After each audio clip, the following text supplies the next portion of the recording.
㗎，個師傅翻工唔可以遲到1分鐘。1分鐘都落唔得。場翻嚟都唔可以早退，遲到完全可以好嚴格嘅。咁同埋每個星期咧都要試菜。平時煮嘢咧，我都叫你哋多啲試味。我有陣時見你做一晚都唔會試味，個個餸都要試多幾次味，你先至食到嗰個餸究竟個特色喺邊度，特點喺邊度。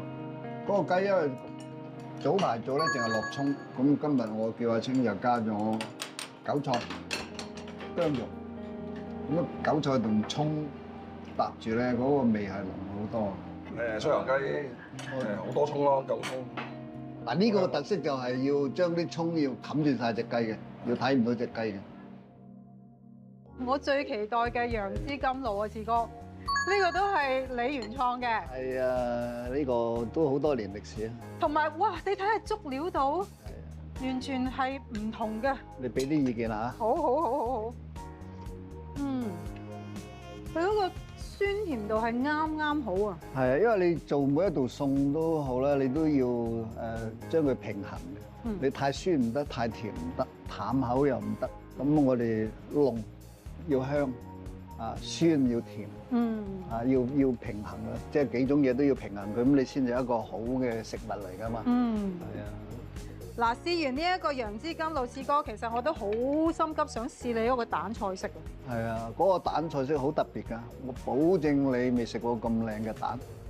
今次我哋呢個餸咧就係初生蛋炒魚雲。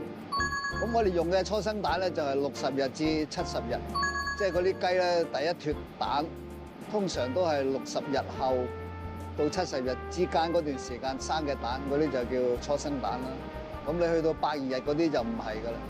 呢個餸咧最主要係嗰啲魚雲一定要新鮮啦，嗰條魚要生湯啦，生湯之後我哋蒸熟佢之後拆咗啲骨，淨係嗰啲魚雲啊、魚頭裏邊嗰啲軟嘅組織啊嗰啲我嚟炒嘅啫。咁嗰啲蛋咧，我哋一定要用初生蛋，初生蛋佢會香啲，香得嚟佢係濃密啲嘅初生蛋啊。咁炒出嚟咧，佢唔會化水啦，同埋香滑啦，咁啊好配嗰個魚雲嘅。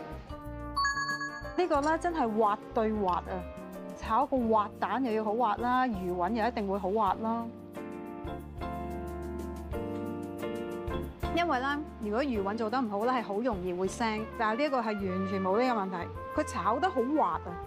因為推蛋即係可能嗰個功夫咧，你一定要做得好好，先至會有呢一個咁嘅效果咯。同埋係好香喎，初生蛋咧嗰個蛋味係更加濃啊，更加香，同埋佢個同個魚雲好配合啊！嗰個蛋係個主角咯，係完全食到嗰個蛋嗰個鮮味。我覺得呢一個咧就係廚師嘅心思啦。由最年輕嘅大廚到成立自己嘅飲食王國，到而家身兼幾個集團嘅餐飲顧問，志哥嘅人生其實都經歷咗唔少嘅起跌嘅，但係佢最終都可以憑住自己獨特嘅手藝繼續佢嘅人生。所以話學好一門手藝，無論遇到任何嘅困難，都可以繼續行好自己條路。